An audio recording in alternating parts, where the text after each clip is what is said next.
Hi guys, जय हनुमान। स्वागत आप सभी का आपके अपने चैनल में। जेईई मेन 2024 के जनवरी सेशन, पहले सेशन 10 शिफ्टों में 5 डेज के अंदर होने के बाद सारे स्टूडेंट को अपने रिकॉर्डेड रेस्पॉन्स, प्रोविजनल आंसर की और क्वेश्चन पेपर का इंतजार है।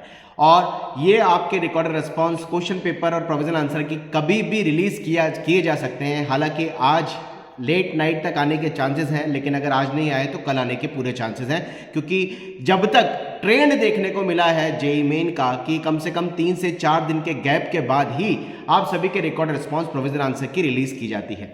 हालांकि जब भी आपके प्रोविजनल आंसर की रिकॉर्ड रिस्पांस और क्वेश्चन पेपर आ रहे होंगे, आपको क्या कुछ बहुत ज्यादा ध्यान देना है और वो किस फॉर्मेट में आएंगे, ये सब आप पहले से जान लें तो ज्यादा अच्छा है। आप सभी को इंडिविजुअली आप सभी का क्वेश्चन पेपर जिस भी आपके पर्टिकुलर डे के पर्टिकुलर शिफ्ट में हुआ है वो मिलेगा। उसके साथ में आप सभी को अपने रिकॉर्ड रेस्पॉन्स, जो आप रेस्पॉन्स देके आए हैं, वो क्वेश्चन पेपर में ही आंसर फॉर्मेट में आपके ABCD या 1 2 3 4 में से जो आपने क्वेश्चन जिस भी फॉर्मेट में चूज किया है उसका आपको आंसर दिया रहेगा। उसमें से जिन क्वेश्चन को आपने मार्क ऑफ रिव्यू में रखा है वह लिखा रहेगा कि आपने इन क्वेश्चन को मार्क ऑफ रिव्यू में रखा है। जिन क्वेश्चन के पर्टिकुलर आपने आंसर दिए हैं उसमें आंसर में ऑप्शन में आपको वो आंसर, क्वेश्चन जो आपको मिलेंगे वो क्वेश्चन आईडी के फॉर्मेट में मिलेंगे और जो आंसर आपको मिलेंगे वो आंसर आईडी के फॉर्मेट में मिलेंगे। और जिन क्वेश्चन को आपने छोड़ा है उनको वहां पर नॉट अटेम्प्टेड लिखा हुआ आएगा। अब करना क्या है, जब भी आपके क्वेश्चन पेपर और रिकॉर्ड रेस्पॉन्स रिलीज हो, आप सभी को स्ट्रिक्टली ये बोलेंगे, एडवाइस नहीं मैं तो स्ट्रिक्टली बोलूंगा, सभी बच्चों को अपने रिकॉर्ड रेस्पॉन्स, क्वेश्चन पेपर और प्रोविजनल आंसर की को डाउनलोड जरूर करके रखना है, क्योंकि मात्र 2 से 3 दिन के लिए वेबसाइट पर रिलीज होंगे, उसके बाद इसको हटा दिया जाएगा। तो सारे स्टूडेंट को अपने प्रोविजनल आंसर की रिकॉर्ड रेस्पॉन्स और क्वेश्चन पेपर को डाउनलोड, सेव करके PDF फॉर्मेट में जरूर रखना है। हमें करना क्या है, जब हमारे पास हमारे प्रोविजनल आंसर की रिकॉर्ड रेस्पॉन्स आए, हमें जेईई मेन की वेबसाइट पर जहां पर हमें गवर्नमेंट की, NTA की प्रोविजनल आंसर की रहेगी, जो कि आपकी क्वेश्चन आईडी से रहेगी, और उस क्वेश्चन आईडी के सामने 4 आपके, अगर MCQ है तो 4 आपके ऑप्शन आईडी रहेंगे, जिसको आंसर आईडी बोल दीजिए, ऑप्शन आईडी बोल दीजिए। अगर आपके वो numerical value based integer type है तो उसका जो एक्चुअल जो न्यूमेरिकल वैल्यू रहेगी उसका आंसर उसमें मेंशन रहेगा। आप सभी को, आप सभी के क्वेश्चन पेपर को जो मिलाना है कि आपके क्वेश्चन वो सही है या गलत है, तो आप सभी को अपने क्वेश्चन आईडी से ही मिलाना होगा। और standard question paper JEE main का जो दिया जाएगा उसका इंडिविजुअल क्वेश्चन आईडी आपके क्वेश्चन आईडी से बिल्कुल सेम रहेगा। ये नहीं होगा कि सपोज कोई क्वेश्चन NTA की आंसर आईडी जो उन्होंने दी है या आंसर जो शीट निकाली है, प्रोविजनल आंसर की निकाली, इसको ऐसा बोलें, उसमें सपोज कोई क्वेश्चन नंबर 1 पे दिया हुआ है, तो ऐसा नहीं होगा कि वो आपके क्वेश्चन में भी नंबर 1 पे रहेगा, ऐसा नहीं होगा। इसलिए सारे बच्चों को अपना जो क्वेश्चन पेपर आंसर की से प्रोविजनली मिलाना है कि उन्होंने क्या सही किया, कितने क्वेश्चन गलत हुए, उसको वो क्वेश्चन आईडी से ही मिलाना है। इवन तक जो क्वेश्चन के आईडी के आगे उन्होंने आंसर आईडी दी हुई है, चाहे वो स्टार्टिंग से सिमेट्रिकल हो, कंटिन्यूअस हो सकता है कि वो आपके आंसर आईडी भी 1 2 3 4 में चेंजेस हो या ABCD में चेंजेस हो। इसलिए आपको एग्जैक्टली क्वेश्चन को क्वेश्चन आईडी से मिलाना है और एग्जैक्टली जो आपने आंसर दिया है वो उनके आंसर आईडी से ही मिलाना है। कई बार हमने देखा है कि बच्चे, क्योंकि अमूमन तौर पर जेईई मेन के पेपर में अगर 2 बच्चे लगभग बिल्कुल नजदीक बैठे हैं या एक के बाद दूसरे का रोल नंबर है, उनके भी क्वेश्चन आईडी और आंसर आईडी दूसरे बच्चे के क्वेश्चन आईडी और आंसर आईडी से सीक्वेंस में चेंज होते हैं।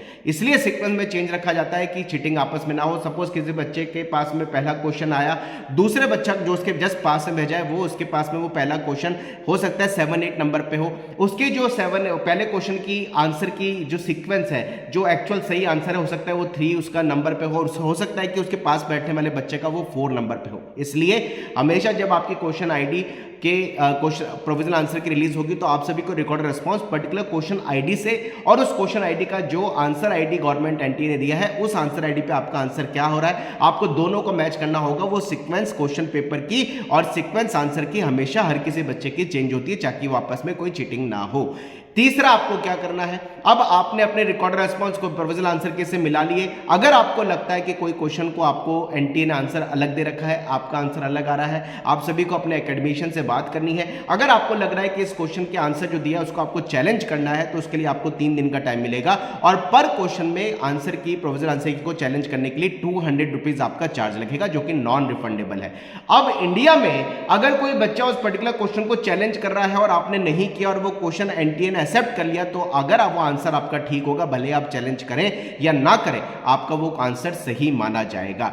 बच्चों के दिमाग में इस बार ये कंफ्यूजन है कि सर बोनस मार्क मिलते हैं क्या? पिछले 2 साल से हम देख रहे हैं, 2 साल से ही हो गया 2023 2022 में, कि बोनस क्वेश्चन नहीं होता, उस क्वेश्चन को अमूमन तौर पे ड्रॉप कर दिया जाता है। यानी ड्रॉप मतलब -4 मार्क्स काउंट करके उस पर्टिकुलर शिफ्ट के अंदर सारे बच्चों के उस क्वेश्चन को ड्रॉप कर दिया जाता है। अगर एक क्वेश्चन है तो -4 होगा, अगर 2 क्वेश्चन है तो -8 रहेगा। इसलिए क्वेश्चन बोनस नहीं होते हैं। अब क्वेश्चन को ड्रॉप कर दिया जाता है। 300 की जगह अगर एक क्वेश्चन ड्रॉप हो रहा है तो 296 में से इंडिविजुअल बच्चे के उस पर्टिकुलर शिफ्ट में जितने क्वेश्चन ड्रॉप होंगे उसके अकॉर्डिंग -4 करते हुए उसके टोटल मार्क्स कम हो जाएंगे। इसलिए क्वेश्चन को बोनस नहीं होता, अमूमन तौर पे क्वेश्चन ड्रॉप किए जाते हैं। इन चीजों का आप सबको ध्यान रखना है। और मैं तो फिर जाते थे बोलूंगा कि यार प्लीज, अगर आपको लगता है कि आपके कोई क्वेश्चन में डाउट है आपको, तो यार डिस्कस करके आप एनटीए को चैलेंज कर सकते हो। 200 रुपीज़ आपका चार्ज लगेगा और आपको सपोर्टिंग डॉक्यूमेंट भी स्कैन करके अपलोड करने होंगे पीडीएफ फॉर्मेट में। जितने क्वेश्चन आप चैलेंज करेंगे उनको आपको एक पीडीएफ में अपलोड करना होगा। सपोर्टिंग डॉक्यूमेंट बोलते हैं, रेफरेंसेज आप उसको बोल सकते हैं, वो आपको अपलोड करना होगा।